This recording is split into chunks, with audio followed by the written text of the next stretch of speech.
प्यारे बच्चों, स्वागत है आपका आज की ऑनलाइन कक्षा में। आज हम कोशिका के एक अन्य महत्वपूर्ण भाग के बारे में पढ़ेंगे जिसे केंद्रक कहा जाता है।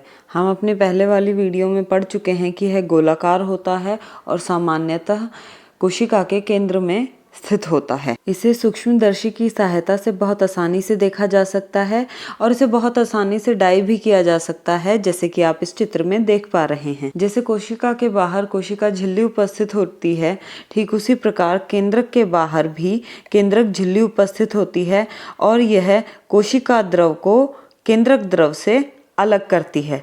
जैसे कोशिका झिल्ली सरंध्र होती है, ठीक उसी प्रकार केंद्रक झिल्ली भी सरंध्र होती है। सरंध्र होने का क्या कार्य है?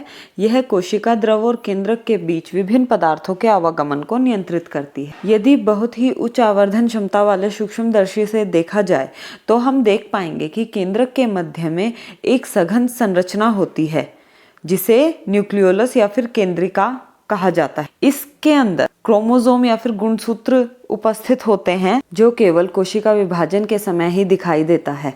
तो यहाँ हमने क्या देखा कि केंद्रक के अंदर न्यूक्लियोलस उपस्थित है, न्यूक्लियोलस के अंदर गुणसूत्र उपस्थित है और गुणसूत्र के अंदर जीन उपस्थित होते हैं।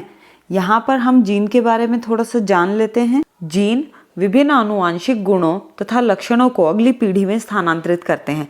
इसका अर्थ क्या है कि हमें अपने माता पिता से बहुत सारे लक्षण प्राप्त होते हैं, जिसके अंदर लंबाई, त्वचा, बालों, आंखों का रंग, बालों का टेक्सचर कि मतलब बाल सीधे होंगे या घुंघराले होंगे, यह सब सम्मिलित हो सकता है। सामान्यतः ऐसा होता है कि शिशु को आधे गुण अपनी माता से और आधे गुण अपने पिता से प्राप्त होते हैं। तो इसके फलस्वरूप यह भी हो सकता है कि जो गुण व्यक्त हो रहे हैं वह माता और पिता के कॉम्बिनेशन से भी हो सकते हैं। आपने देखा होगा कि यदि आपके पिताजी की आंखों का रंग भूरा है तो यह संभव है कि आपकी आंखों का रंग भी भूरा हो, और यदि आपकी मम्मी के बाल घुंघराले हैं तो हो सकता है कि आपके बाल भी घुंघराले हों। तो चलिए अब हम देखते हैं कि केंद्रक के क्या क्या कार्य हैं।